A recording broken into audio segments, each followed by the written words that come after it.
The Cronulla riots occurred in December 2005 in the Sydney suburb of Cronulla. There were a number of events leading up to the riots. On December 4, 2005, a group of men who were described by the media as men of Middle Eastern appearance assaulted volunteer lifeguards on Cronulla Beach. Over the next week, several other violent assaults were reported by the media in the area. These assaults were described in the same way as Middle Eastern men attacking white Australians on and around Cronulla Beach.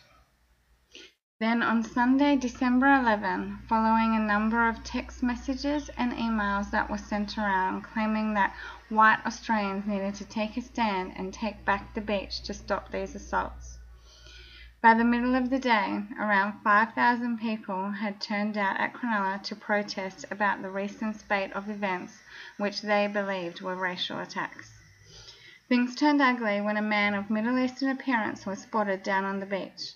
The crowd then started attacking anyone who wasn't a white Australian and started chasing people through the streets and even at the train station until police eventually brought it under control.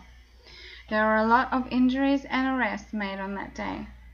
The riots occurred on a basis that Australians who have Middle Eastern appearance are different from white Australians and aren't really Australians. They have different religions and backgrounds and even dress differently to white Australians.